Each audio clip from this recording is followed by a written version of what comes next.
ఆప్కి అదాలత్లో union minister Sunil Dutt గారి మీద ఆరోపణ. ఈయన రాజకీయాల్లోకి సరైన వ్యక్తి కాదు. దత్ గారు, ప్రజలు ఏమంటున్నారంటే మీరు చాలా మంచివారు, సిన్సియర్ గా ఉంటారు, మంచి మనసు గలవారు. ఎలా మీరు రాజకీయాల్లో ఇరుక్కున్నారు? రాజకీయం అనేది ఒక మంచి కుటుంబానికి చెందిన వాళ్ళు చేసేది కాదంటున్నారు. మీ ఆరోపణ నిజమే అనుకోండి. అయితే దీనికి సమాధానం చెప్పాలంటారా? ఖచ్చితంగా సమాధానం చెప్పాలి. చూడండి, నేను ఒకరి పదవిని లాక్కోవాలని రాలా, ఎవరినైనా తిట్టడానికి కూడా రాలేదు. నేను 5 ఎలక్షన్లు గెలిచాను. ఎప్పుడూ కూడా నేను ఎదుటి పార్టీని ఏ ఒక్క మాట అనింది లేదు. అంటే పాదయాత్రకి వెళ్లే వాళ్ళందరూ పదవి కోసమే చేస్తూ ఉంటారు, కానీ మీరు పాదయాత్రలకి వెళుతున్నారు, పదవి అలాగే ఉంది. లేదు, నేను పదవి ఆశించి రాలేదు. నేను నిజం చెప్పాలంటే ప్రజాసేవకొచ్చాను. ఎందుకంటే డెమోక్రసీలో కానీ దత్ గారు, మీకు ఇప్పుడు పదవి దొరికింది కదా, ఆర్ఎస్ఆర్లో ఇప్పుడు మినిస్టర్గా ఉంటుంది. 20 ఏళ్ల తర్వాత.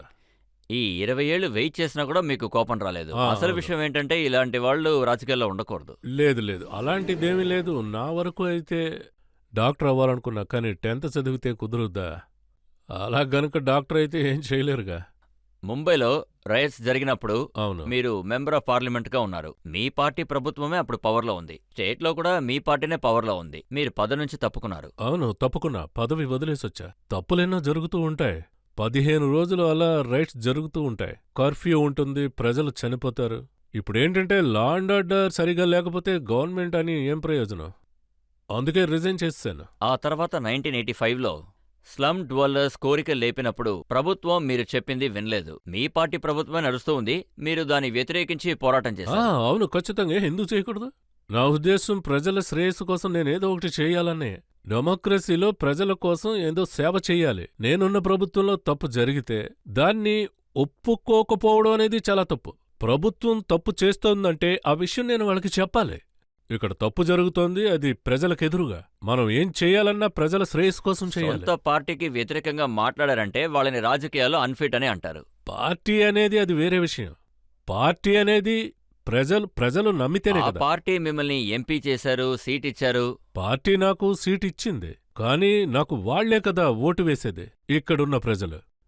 నేను వీళ్ళని చూసుకోవాలి, వాళ్ళ సమస్యల్ని చూడాలి.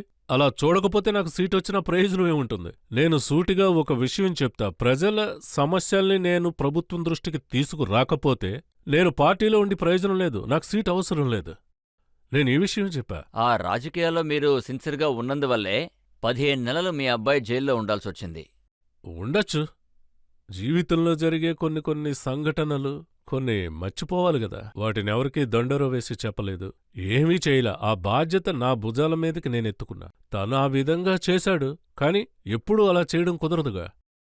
కాబట్టి సమస్యల్ని మనం ఎదుర్కోవాలి, తప్పదు. పార్టీషన్ తర్వాత ఇండియా ప్రజలంతా రోడ్డెక్కి పోరాటాలు చేసినప్పుడు ఇటువంటి సంఘటనల వల్ల ఇది నా బిడ్డ కూడా అనుభవించాలి కదా. అందుచేత నా కొడుకు 1.5 సంవత్సరాలు జైల్లో ఉన్నాడు. నా వల్ల తోచింది నేను వాడికి చెప్పి చూసా. నువ్వు నా కొడుకువి, ఏదైనా సరే ధైర్యంగా ఎదుర్కో అన్నాను. నాకు నిజంగా చాలా సంతోషం కలిగింది. ఇప్పుడు కూడా వాడి కేసు జరుగుతోంది. వాడికి అంత టెన్షన్ ఉన్నప్పటికీ కూడా వాడికంటూ ఒక స్థానం దక్కించుకున్నాడు ఎస్ ఏ యాక్టర్గా. అది నిజంగా చాలా పెద్ద విషయం. మన మీద ఎంత టెన్షన్ ఉన్నా, మనం ఎంత కష్టంలో ఉన్నా, అలా ఉన్న కెమెరా ముందు నిలబడి పని చేయడం అనేది చాలా కష్టమైన విషయం. అంటే సంజయ్ దత్ గారు మారిషస్లో షూటింగ్లో అక్కడెక్కడో ఉన్నారు, మీరు ఆయన్ని ఇక్కడికి రప్పించారు. అవును, పిలిచాను. పిలిచిన వెంటనే వాడు కూడా వచ్చేశాడు. వాడు గిల్టీ ఫీల్ అయితే ఎందుకని అంత దూరం వస్తాడు? ఇక్కడ కొంతమంది ఎన్నో తప్పులు చేసి విదేశాలు పారిపోయిన వాళ్ళున్నారు. నువ్వు రారా అన్నాను, వాడు వచ్చాడు. ఆయన రాగానే ఆయన ఎయిర్పోర్ట్లో అరెస్ట్ చేశారు. ఏదో టెర్రరిస్ట్ని అరెస్ట్ చేస్తున్నట్టుగా ఆయన్ని అలా అరెస్ట్ చేశారు. అవును, నిజమే, అలాగే చేశారు. వాళ్ళు అలాగే చేశారు. ఆయన ఇక్కడికి రమ్మని చెప్పి తప్పు చేశామని మీకు అనిపించలేదా? నో, నేను నా డ్యూటీ చేశాను. నా బాధ్యత అది. బాధ్యత తెలిసినవాడిని కాబట్టి నువ్వు రారా అని చెప్పాను. వాడొచ్చాడు, వాడు బాధ్యత తీసుకున్నాడు. వాడిని ట్రీట్ చేసే విధానం వాడి బాధ్యత. మీ చెప్పింది పార్టీ అర్థమైందిగా? ప్రభుత్వమే నడుస్తూ ఉంది, అప్పుడు మీ పార్టీ సీఎంఏ ఉన్నారు. అవును, ఆ విషయం నాకు తెలుసు. దాన్ని మర్చిపోలేదు. అయితే చూశారంటే ఒక మంచి కవిత ఉంది. कि वो अपनी खून न बदलेंगे, हम अपनी वजह क्यों बदलें? सुबह सर बन के क्यों पूछें कि हमसे सरगरां क्यों हैं? మనం మనల్లా ఉండాలి, వాళ్ళు వాళ్ళలా ఉండాలి. అలాంటి వాళ్ళ కోసం మనం ఎందుకని మారాలి? మనం ఆల్రెడీ ఎప్పుడో ఒక దారి ఎంచుకున్నాం. ఆ దారినే మనం ఎప్పుడూ వెళ్తూ ఉంటాం. మీరొక ఇంటర్వ్యూలో చెప్పారు, శరద్ పవార్ ఆయన రాజకీయ లాభం కోసం సంజయ్ దత్ మీద కేసు వేశారు, ఆయన్ని జైలుకి పంపించారు అని. ఇప్పుడు వాళ్ళ పార్టీతో కలిపి మీ పార్టీతో కూడా ఎన్నికల్లో పోటీ చేస్తున్నప్పుడు మీకు బాధగా ఉండదా? లేదు, నేను అలా చెప్పలేదు. ఎప్పుడూ కూడా నేను శరద్ పవార్ దగ్గర దానివల్ల ఇలా జరిగిందని చెప్పలేదు. అది ప్రజలు చెప్పుంటారు. నా నోట్లోంచి అలాంటి మాట రాదు, ఎందుకంటే నా దగ్గర అలాంటి వాళ్ళు కూడా ఉండరు. చూడండి, అప్పుడు నా ప్రభుత్వమే రాజకీయంలో ఉంది. అయితే నేను ఆ విధంగా చేస్తే అది ప్రభుత్వానికి నచ్చదు. అయినా చేశాం. మన అభిప్రాయాలను మనం ఎందుకు మార్చుకోవాలి? నేనా మాట చెప్పలేదు. అది ఈయన అలా చేశారు, ఆయన ఇలా చేశారు అని. ఎవరు ఏం చేశారో వారి వారి విధులు వాళ్ళు చేశారు. యాజ్ ఏ ఫాదర్గా నా డ్యూటీ నేను చేశాను. అయితే మీరు నన్ను ప్రశ్న అడగచ్చు ఏంటంటే, ఒక ఫాదర్గా చేసింది కరెక్టా కాదా అని. దానికి నేను సమాధానం చెబుతాను. వాళ్ళ గురించి నేనెందుకు ఆలోచించాలి? ఇప్పుడు మిమ్మల్ని అడుగుతున్నాను, యాజ్ ఏ పొలిటీషియన్గా మీ డ్యూటీ కరెక్ట్గా ఉందా లేదా? దేని గురించి?